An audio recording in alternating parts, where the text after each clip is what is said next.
السلام علیکم ورحمۃ اللہ وبرکاتہ، نحمدہ ونصلی علی رسولہ الکریم، اما بعد فاعوذ باللہ من الشیطان الرجیم، بسم اللہ الرحمن الرحیم، رب اشرح لی صدری ویسر لی امری واحلل عقدۃ من لسانی یفقہوا قولی، وإن خفتم الا تقسطوا فی الیتامی فانکحوا ما طاب لکم من النساء مثنى وثلاث ورباع فإن خفتم ألا تعدلوا فواحدة أو ما ملكت أيمانكم ذلك أدنى ألا تعولوا، اور اگر تمہیں خوف ہو کہ تم یتیم لڑکیوں سے انصاف نہ کر سکو گے تو دوسری عورتوں میں سے جو تمہیں پسند آئیں، 2 اور 3 اور 4 سے نکاح کر لو۔ پھر اگر تمہیں ڈر ہو کہ تم عدل نہ کر سکو گے تو ایک ہی کافی ہے، یا تمہارے دائیں ہاتھ جن کے مالک ہوئے یعنی لونڈیاں، یہ زیادہ قریب ہے کہ تم ایک کی طرف نہ جھک جاؤ۔ وَإِنْ خِفْتُمْ أَلَّا تُقْسِطُوا فِي الْيَتَامَى، یہاں یتیم بچیوں کے اولیاء کو خطاب ہے جو ان کے ذمہ دار ہے، یعنی اگر تمہیں ڈر ہو کہ ان یتیم بچیوں کے ساتھ نکاح کر کے ان کے ساتھ انصاف کا معاملہ نہ کر سکو گے، مہر کم دو گے یا ان کے ساتھ اچھا برتاؤ نہ کر سکو گے، تو ان کے علاوہ دوسری بچیوں سے شادی کرو، اور اس میں زیادہ تر میکسیمم کہاں تک جا سکتے ہو؟ 4 تک۔ اصل میں اس آیت کے پیچھے ایک کانٹیکسٹ ہے، ایک حضرت عائشہ کی وہ روایت ہے جس سے عرب معاشرے کی ایک جھلک بھی پتہ چلتی ہے اور اس آیت کی پوری طرح سمجھ بھی آتی ہے۔ عروہ بن زبیر جو حضرت عائشہ کے بھانجے ہیں، وہ کہتے ہیں کہ انہوں نے حضرت عائشہ سے اس آیت کا مطلب سمجھا کہ اس کا کیا مطلب ہے، تو عائشہ رضی اللہ عنہا نے فرمایا، اے میرے بھانجے، اس سے مراد وہ یتیم لڑکی ہے جو اپنے سرپرست کی زیر کفالت ہوتی، وہ اس کے مال میں بھی شریک ہوتی، پھر اس سرپرست کو اس کا مال اور جمال پسند آ جاتا تو اس سے نکاح کر لیتا، لیکن مہر دینے کی بابت اس کی نیت بدلی ہوئی ہوتی، یعنی وہ اسے اتنا مہر نہ دیتا جو اس لڑکی کو کسی دوسرے مرد سے مل سکتا تھا۔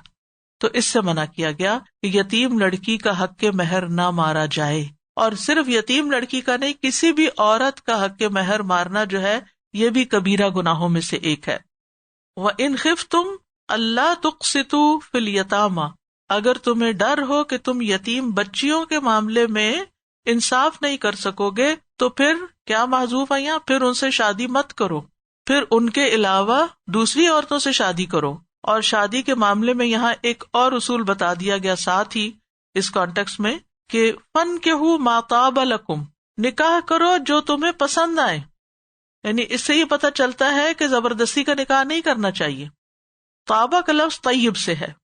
یعنی اس عورت سے شادی کرو جس کا دین، مال، حسب، نسب، حسن و جمال اور دیگر صفات جو نکاح کی طرف راغب کرتی ہیں انسان کو، ان کو سامنے رکھو۔ یعنی ایسے ہی کسی سے شادی مت کر لو کہ جو زبردستی کی ہو اور پھر اس کے بعد تم نبھا نہ سکو۔ اور اسی طرح والدین کو یا جو سرپرست ہیں ان کو بھی کسی لڑکے یا لڑکی کی شادی اپنی مرضی سے جبرن نہیں کر دینی چاہیے، بلکہ جن کی شادی ہو رہی ہے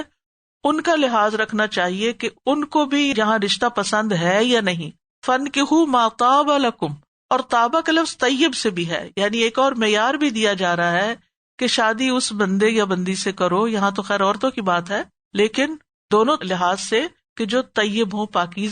پاکیزہ کردار کے مالک ہوں، اچھے لوگ ہوں، نہ کہ کسی کے ساتھ بھی وقتی طور پر اس کے حسن سے متاثر ہو کر تم شادی کر لو۔ اور پھر ہمارے دین نے ہمیں سکھایا ہے کہ تنکح المرأة لأربع لمالها ولحسبها ولجمالها ولدینها فاظفر بذات الدین تربت یداک، عورت کے ساتھ 4 باتوں کی وجہ سے شادی کی جاتی ہے، اس کے مال کی وجہ سے، اس کے حسب نسب کی وجہ سے، اس کی خوبصورتی کی وجہ سے، اس کے دین کی وجہ سے۔ تم دین والی لڑکی کے ساتھ شادی کرو، تمہارے ہاتھ خاک آلود ہوں، یعنی طیب عورت کا انتخاب کرو، اچھی عورت کا انتخاب کرو۔ اور اس کے لیے یہ بھی حکم ہے کہ نکاح سے پہلے عورت کو دیکھ لیا جائے، اور ایک حدیث میں آتا ہے رسول اللہ صلی اللہ علیہ وسلم نے فرمایا، اپنے نطفوں کے لیے اچھی عورت کا انتخاب کرو، ہم پلہ عورتوں سے نکاح کرو، اور ہم پلہ مردوں کو اپنی بیٹیوں کا نکاح کر کے دو۔ یعنی بہت زیادہ معاشرتی فرق بھی نہیں ہونا چاہیے، کیونکہ اس میں کیا ہوتا ہے کہ پھر اگر لڑکی بہت امیر گھرانے سے ہو تو لڑکا عموماً احساس کمتری کا شکار ہو جاتا ہے،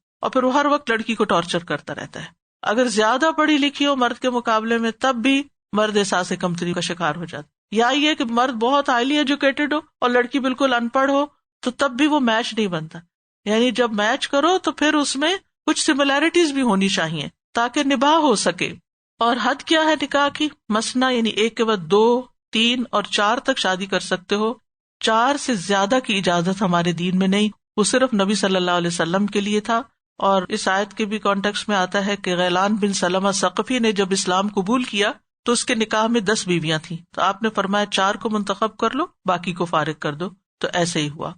لیکن 4 تک رخصت دی جا رہی ہے، کوئی حکم نہیں دیا جا رہا. یعنی 4 تک کی اجازت ہے، اس کا یہ مطلب نہیں کہ یہ ہر مرد کو حکم دیا جا رہا ہے کہ وہ ضرور 4 تک شادیاں کرے یا 2 شادیاں کرے یا 3 شادیاں کرے. کیونکہ آگے ہی فرمایا فَإِنْ خِفْتُمْ أَلَّا تَعْدِلُوا فَوَاحِدَةً، پھر اگر تمہیں ڈر ہو کہ تم عدل نہیں کر سکو گے تو ایک ہی پھر ٹھیک ہے. یعنی ہر انسان کو اپنا پتا ہوتا ہے کہ میں مالی اعتبار سے، جسمانی اعتبار سے کہاں کھڑا ہوں، میرے حالات کیا ہیں، میرے گھر کے حالات، میرے معاشرے کے جو آس پاس کے لوگ ہیں ان کے حالات کیا ہیں، اور اس کے مطابق وہ فیصلہ کرے. نہ کہ صرف ایک بیوی سے ناراض ہو کر یا اس کی کوئی عادت پسند نہیں تو ہر وقت اس کو دھمکی دیے رکھے میں دوسری کر لوں گا، میں دوسری کر لوں گا. تو یہ طریقہ درست نہیں ہے.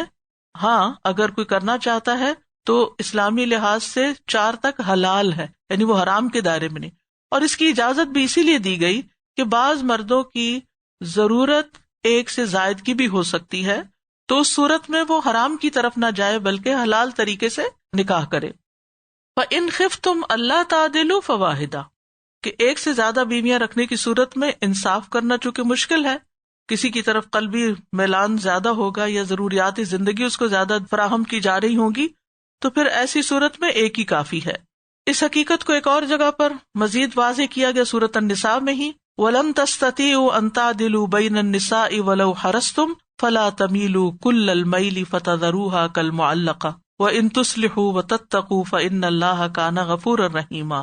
اور تم عورتوں کے درمیان ہرگز عدل نہیں کر سکتے، اگرچہ تم اس کی حرص کرو تو تم ایک کی طرف پوری طرح مائل نہ ہو جاؤ اور دوسری کو لٹکتی ہوئی چیز کی طرح چھوڑ دو. اور اگر تم اصلاح کرو اور تقوی اختیار کرو تو بے شک اللہ بہت بخشنے والا، رحم فرمانے والا ہے. نبی صلی اللہ علیہ وسلم نے اپنی بیویوں کے درمیان عدل کیا، اور جو عدل نہ کرے اس کی سزا کیا ہے؟ رسول اللہ صلی اللہ علیہ وسلم نے فرمایا جس شخص کی 2 بیویاں ہوں اور وہ ایک کو دوسری پر ترجیح دیتا ہو، یعنی ناانصافی کرتا ہو، وہ قیامت کے دن اس طرح آئے گا کہ اس کے جسم کا ایک حصہ گر چکا ہوگا. او ما ملکت ایمانکم، یا پھر جن کے تمہارے دائیں ہاتھ مالک ہیں، یعنی تم لونڈیوں پر اکتفا کر لو، کیونکہ لونڈیوں کے درمیان باری تقسیم کرنا یا عدل کرنا فرض نہیں ہے. اور لونڈی سے مراد وہ عورتیں ہیں جو غلام بنائی جاتی ہیں، ما ملکت ایمانکم یعنی غلام عورتیں جو ہیں. اور غلام عورتوں کے لیے عقد نکاح کی ضرورت نہیں ہوتی، صرف ان کی غلامی ہی جس کے حصے میں وہ آئے وہی ان کا، یعنی جو ولی الامر تقسیم کرتا ہے جب کسی اسلامی جنگ کی شکل میں جب عورتیں آتی ہیں تو اس صورت میں وہ جس کو دی جاتی ہیں وہ ان کا مالک ہو جاتا ہے، ان کے دائیں ہاتھ ان کے مالک ہو جاتے ہیں. اور پھر اس کے بعد وہاں نہ گواہوں کی ضرورت ہوتی ہے، نہ حق مہر کی ضرورت ہوتی ہے. لیکن ہمارے زمانے میں غلامی تقریباً ختم ہو چکی ہے، اب نہ تو کوئی غلام ہوتے ہیں نہ نوڈیاں ہوتی ہیں، یعنی معروف شکل میں. لیکن اگر کبھی ایسا کوئی موقع ہو یعنی جنگی قیدیوں کی شکل میں اور وہاں پر ایسے احکام لاگو ہوتے ہوں تو پھر ان چیزوں کو دیکھا جائے گا. خیر یہاں اس وقت لونڈی غلام کے بارے میں بات کرنے کا موقع نہیں ہے، لیکن مختصراً یہ اتنا کافی ہے کہ لونڈی کے جو حقوق ہیں وہ آزاد عورت کے مقابلے میں کم ہوتے ہیں. ذالک ادنی اللہ تعولوا، یہ حکم اس لیے دیا جا رہا ہے کہ تم ظلم نہ کرو، حق سے نہ ہٹ جاؤ. یعنی اگر کسی کو خوف ہے کہ وہ اتنا عدل بھی نہیں کر سکتا جتنا واجب ہے تو پھر اس کو دوسرا نکاح نہیں کرنا چاہیے، کیونکہ اگر اس نے پھر عدل نہ کیا تو ظلم کا شکار ہوگا، اور ظلم جو ہے وہ قیامت کے دن اندھیروں میں سے ہوگا. تو ایسا کام نہیں کرنا چاہیے جس میں ظلم کا اندیشہ ہو، خواہ وہ جائز ہی کیوں نہ ہو، مباح ہی کیوں نہ ہو. نہ صرف یہ کہ اس معاملے میں بلکہ کسی اور معاملے میں بھی جہاں انسان یہ سمجھے کہ میں دوسروں کے حقوق پورے نہیں کر سکتا، ان پر زیادتی کروں گا، تو اس سے کنارہ کشی اختیار کرنا ہی بہتر ہے.